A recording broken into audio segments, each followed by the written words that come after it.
Hello friends, कैसे हैं आप सब। आज हम जानेंगे रियल टाइम ऑपरेटिंग सिस्टम क्या है, इसके क्या क्या फंक्शंस होते हैं और यह किन जगहों पर यूज की जाती है, इसके एडवांटेजेस एंड डिसएडवांटेजेस क्या क्या है। इन सारी चीज़ों के बारे में इस वीडियो में हम डिटेल से बात करेंगे।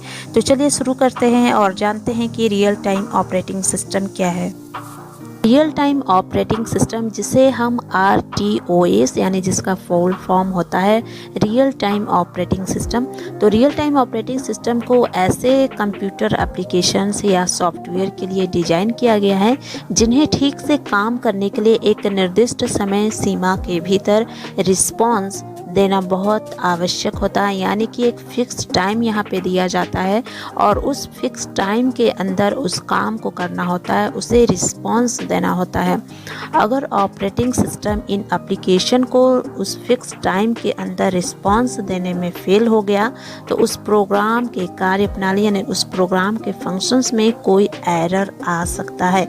यानी कि रियल टाइम में कहने का ये मतलब है कि इस ऑपरेटिंग सिस्टम में एक जैसे हमने कोई इनपुट दिया तो उस इनपुट जब दिया तो उस काम को करने के लिए एक फ़िक्स टाइम दिया जाता है और उस फिक्स टाइम के अंदर जो है उसे मतलब एक विदिन अ सेकेंड उसे आउटपुट प्रोवाइड करना होता है, उसे अपना क्विक रिस्पांस देना होता है।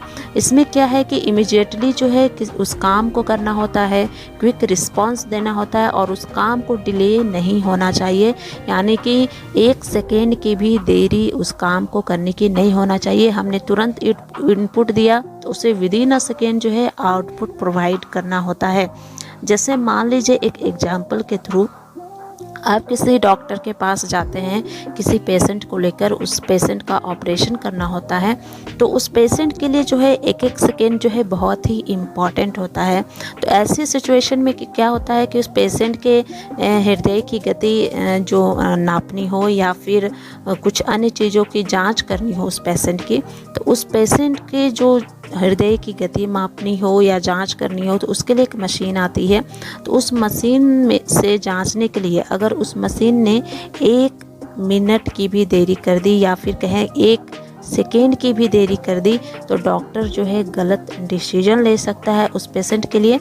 तो इसलिए बहुत ही ज़रूरी है कि जो समय दिया गया है, जो फिक्स टाइम है, उस फिक्स टाइम के अंदर उस काम को किया जाए और उस काम को डिले नहीं किया जाए। या फिर एक और एग्जांपल है, जैसे आप एयर कंट्रोल सिस्टम में देख लीजिए, जो एयरलाइंस कंट्रोल सिस्टम है, आप एयरपोर्ट पे देखे होंगे कि बहुत सारे एरोप्लेन का आना जाना लगा रहता है और उस कोई भी एरोप्लेन जो है एयरपोर्ट पर सही तरीके से उतर सके तो इसके लिए क्या ज़रूरी होता है कि जो एयरप्लेन चलाने वाले जो पायलट हैं उसे तो सबसे पहले ये पता होनी चाहिए कि ऊंचाई कितनी है या फिर डिस्टेंस कितनी है। इन सारी चीज़ों की जानकारी जो है उस पायलट को होनी चाहिए। तो इस पायलट को ये जानकारी जो है एयरलाइंस कंट्रोल सिस्टम के थ्रू प्राप्त होती है, उसे मिलता है ये जानकारी। तो इसलिए जो है एयरलाइंस कंट्रोल सिस्टम की जानकारियों को एरोप्लेन की जो लोकेशन चेंज होती है उसके हर एक एक चीज़ की उसे अपडेट होना पड़ता है पायलट को। तो इसलिए जो है इसमें है एक फ़िक्स टाइम दिया जाता है कि आपको जो है इस समय के अंदर आपको लैंड करना है, उसके ऊंचाइयों को देखते हुए कितनी डिस्टेंस है, इन सारी चीज़ों को ध्यान में रखते हुए उसे लैंड करना होता है एक फ़िक्स टाइम के अंदर। अगर उसने उस फिक्स टाइम के अंदर रिस्पांस नहीं दिया, क्विक रिस्पांस नहीं दिया, लैंड नहीं किया तो बहुत बड़ी वहाँ पर प्रॉब्लम क्रिएट हो सकती है। तो इसलिए इन सारी चीज़ों में जो है real time operating system use की जाती है। तो रियल टाइम ऑपरेटिंग सिस्टम जो है इन सारे कामों के लिए बेहद ज़रूरी है। सबसे इम्पॉर्टेंट बात इसमें ये ध्यान रखने वाली है कि इसमें जो है कोई भी इनपुट दिया गया, कोई भी काम दिया गया इसमें तो इमिजिएटली जो है उस काम को करना चाहिए। सेकेंड पॉइंट है कि क्विक रिस्पांस देना चाहिए एंड थर्ड है कि डिले नहीं होना चाहिए उस काम को। 1 सेकेंड की भी डिले अगर हुई तो बहुत बड़ी जो है प्रॉब्लम क्रिएट हो सकती है। जैसे आप यहाँ देख रहे हैं कि रियल टाइम ऑपरेटिंग सिस्टम का यूज जो है आप न्यूक्लियर पावर स्टेशन में भी यूज होता है, रॉकेट लॉन्चर में भी होता है। जब रॉकेट लॉन्च की जाती है उसमें भी एक फ़िक्स टाइम होता है कि इस फिक्स टाइम के अंतर्गत जो है उस रॉकेट को लॉन्च करना है। स्पेस सैटेलाइट मॉनिटरिंग में भी इसकी यूज की जाती है। तो रियल टाइम ऑपरेटिंग सिस्टम जो है इसके लिए बहुत ही ज़रूरी होती है। अब हम बात करते हैं types of real time operating system की। यह 2 तरह की होती है। फर्स्ट है hard real time system and second होती है soft real time system. Hard real time system में क्या होता है कि hard real time operating system में सभी इम्पॉर्टेंट कामों को दिए गए टाइम के अंदर पूरा किया जाता है। अगर किसी वजह से दिए गए टाइम के अंदर काम पूरा नहीं हो पाया तो बहुत नुकसान पहुंच सकता है। इससे डिवाइस जो है डैमेज हो सकती है और इंसान की जान भी जा सकती है। यानी कि हार्ड रियल टाइम सिस्टम में क्या होता है कि एक समय दिया गया था, एक फ़िक्स टाइम दिया जाता है और उस फिक्स टाइम के अंदर आपको उस काम को कंप्लीट करना होता है। अगर वो काम जो है उस टाइम के अंदर कंप्लीट नहीं हो पाता है तो नुकसान पहुंच सकता है। इससे डिवाइस को प्रॉब्लम हो सकती है, डैमेज हो सकती है या फिर कहें कि इंसान की जान भी जा सकती है।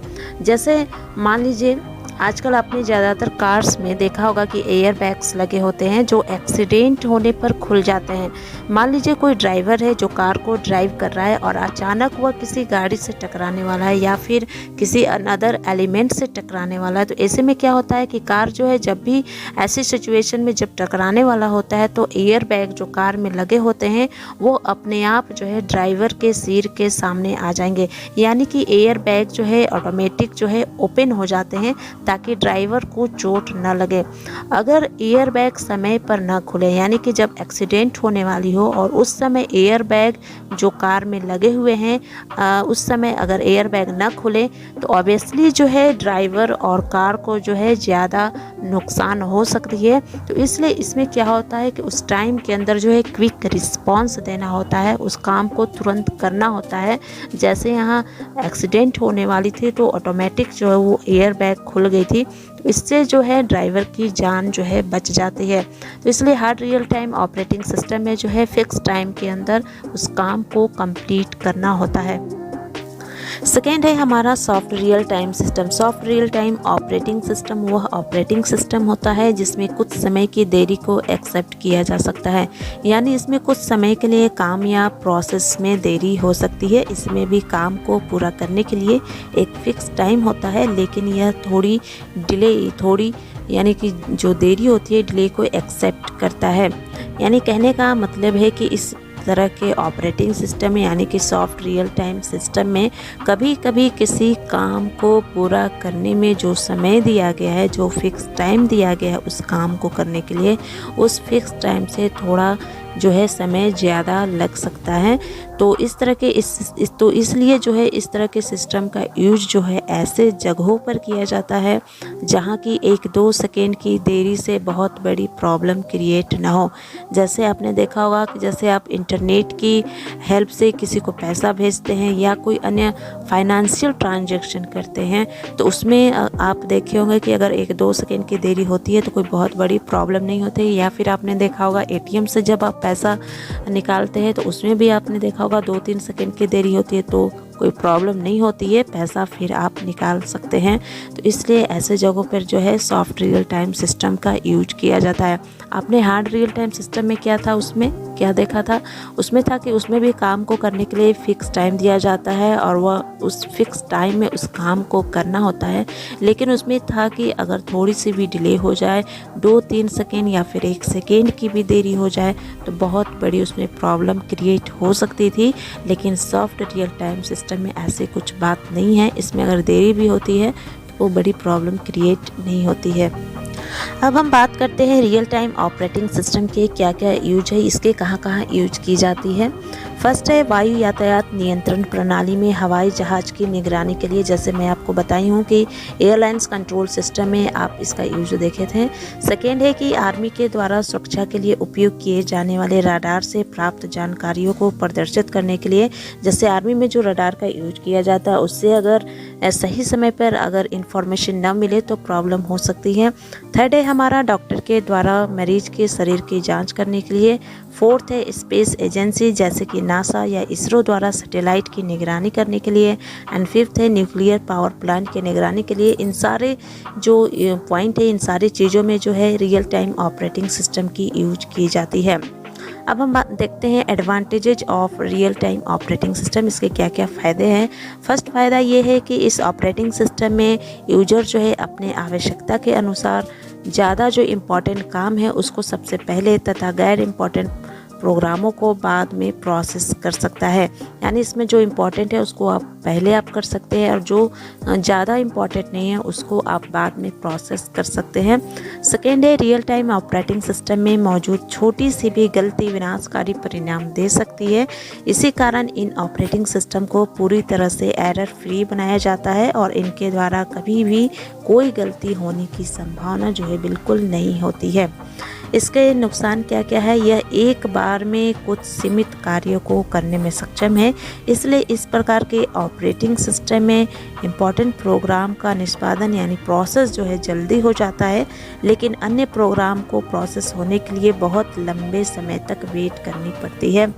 सेकेंड है कि इन सिस्टम की जो फंक्शंस है काफ़ी कॉम्प्लेक्स होती है, जटिल होती है, इसलिए इन्हें केवल विशेषज्ञों के द्वारा ही मैनेज किया जा सकता है।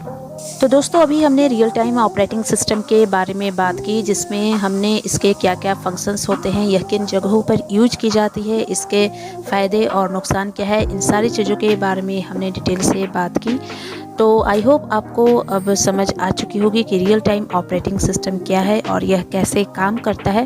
तो आपको यह वीडियो अच्छी लगी हो तो नीचे कमेंट बॉक्स में ज़रूर लिखें। साथ ही साथ इस वीडियो को लाइक करें, दोस्तों के साथ शेयर करें और चैनल को सब्सक्राइब करना ना भूलें।